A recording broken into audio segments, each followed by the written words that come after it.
पिछली वीडियो में मैंने आपको भोजन के बारे में बताया था कि जो प्रोफेसर राममूर्ति जी का जो व्यायाम करते हैं उनको किस प्रकार का भोजन करना चाहिए। यदि व्यायाम से पहले आपको भूख लग रही है तो भी आप कुछ ग्रहण कर सकते हो और उसके बाद आप व्यायाम कर सकते हो। यदि व्यायाम के बाद आपके पास कुछ ड्राई फ्रूट्स हैं या फिर दूध है या फिर कोई और चीज़ है तो खाने से कोई नुकसान ना हो तो फिर आप ऐसा कर सकते हो, यानी कि व्यायाम के पहले भी कुछ खा सकते हो और व्यायाम के बाद भी कुछ खा सकते हो। आज इस वीडियो में मैं बताऊंगा कि प्रोफेसर राममूर्ति जी भोजन के अलावा भी एक ऐसी डाइट थी जिसको वह लिया करते थे और वह डाइट प्राण की थी, यानी कि जब भोजन हम करते हैं उससे तो हमारा शरीर पुष्ट होता ही है और बल भी बढ़ता है, लेकिन जो प्रोफेसर राममूर्ति जी हो या फिर उनके जितने भी शिष्य हो, इनकी मुख्य रूप से डाइट एक प्राण शक्ति थी। क्योंकि कुंभक के द्वारा जब हम प्राण शक्ति को ग्रहण करते हैं तो फिर यह हमारे शरीर में सारे कार्यों को करती है, यानी कि प्राण शक्ति जैसे ही हमारे शरीर में जाना शुरू हो जाती है यह हमारी अग्नि को बढ़ाती है, यह हमारी भूख को बढ़ाती है,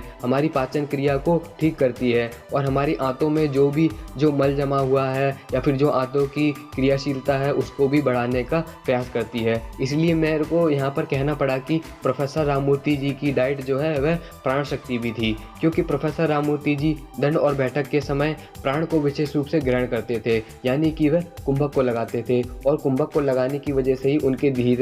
उनके शरीर के भीतर प्राण बढ़ने लगा और प्राण के बढ़ने की वजह से ही उनका शरीर जो है वह बलवान भी बना और वह ब्रह्मचर्य का भी विशेष रूप से पालन कर पाए। क्योंकि प्रोफेसर राममूर्ति जी व्यायाम में चाहे दयाशंकर पाठक हो या फिर कोई और शक्तिशाली पुरुष हो, जिसने प्राण की शक्ति को अपने भीतर बढ़ाया है उसके बल में वृद्धि हुई है और उसने जिस भोजन को ग्रहण करा है उस भोजन का जो पूरा निचोड़ है वह भी हमारे शरीर को ही लगता है। क्योंकि जब हम कुंभक को धारण करने लगते हैं, अपने भीतर प्राण की शक्ति को बढ़ाने लगते हैं तो फिर इससे हमारी भूख बढ़ने लगती है, क्योंकि प्राण जो है वह हमारे शरीर में जाकर हमारी जो अग्नि है, जो भोजन पचाने की जो अग्नि है उसको बढ़ाने लगता है और उसको बढ़ाने की वजह से ही हमारा जो भोजन है वह ठीक तरीके से पचने लगता है और हमारा शरीर भी जो है वह पुष्ट होने लगता है। इसलिए मैं आपसे यहाँ पर कहता हूँ कि प्रोफेसर राममूर्ति जी की एक मुख्य डाइट प्राण शक्ति थी, यानी कि वह प्राण शक्ति को ग्रहण करते थे, वायु के माध्यम से ग्रहण करते थे,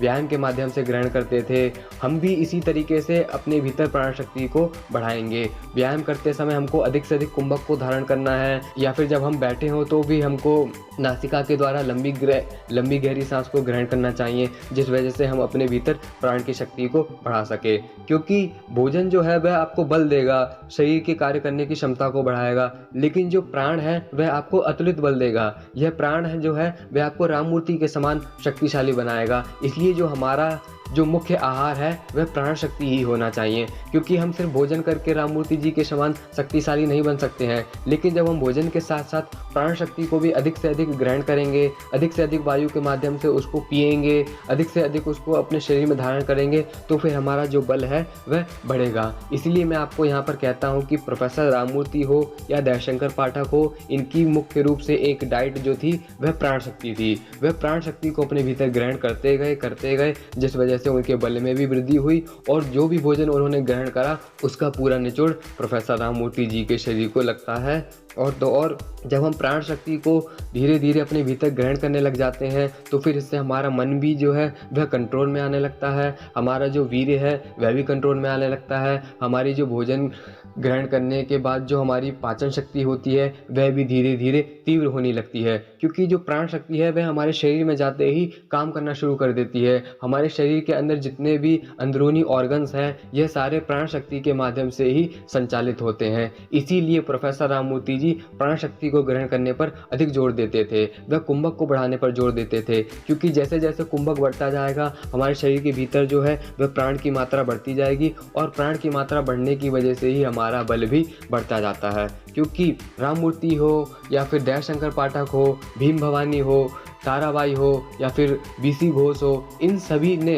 अपने व्यायाम के माध्यम से अपने भीतर प्राण शक्ति को बढ़ाया है और प्राण शक्ति को बढ़ाने की वजह से ही इनके बल में वृद्धि हुई है। इसीलिए मैं आपसे बार बार कहता हूँ कि आप जो भी भोजन करते हो अच्छी बात है, लेकिन आप यह मत सोचिए कि भोजन करने से ही हम राममूर्ति के समान शक्तिशाली बन जाएंगे। भोजन हमारे शरीर में एक अलग भूमिका निभाता है, लेकिन जो प्राण है वह हमारे शरीर में विशेष भूमिका निभाता है, क्योंकि प्राण के द्वारा ही हमारा संपूर्ण शरीर संचालित होता है। कभी कभी मेरे भीतर यह विचार आता है कि मैं भोजन करके शरीर को पुष्ट कर लूँगा, लेकिन फिर बाद में विचार यह भी आता है कि भोजन हमारे शरीर में एक सीमित पुष्टता लाता है। लेकिन जब भोजन के साथ साथ हम प्राण की मात्रा को भी अपने भीतर ग्रहण करते जाते हैं तो फिर हमारे शरीर में अधिक पुष्टता आती है, अधिक बल भी बढ़ता है। इसीलिए मेरा तो ऐसा विश्वास हो गया है कि भोजन भले ही मैं ठीक प्रकार से ना कर पाऊँ, लेकिन यदि मैं राममूर्ति व्यायाम करते समय प्राण शक्ति को अधिक से अधिक अपने भीतर ग्रहण कर रहा हूँ तो फिर यह जो प्राण शक्ति है ये मेरे भीतर बल को भी बढ़ाएगी और मेरे शरीर को भी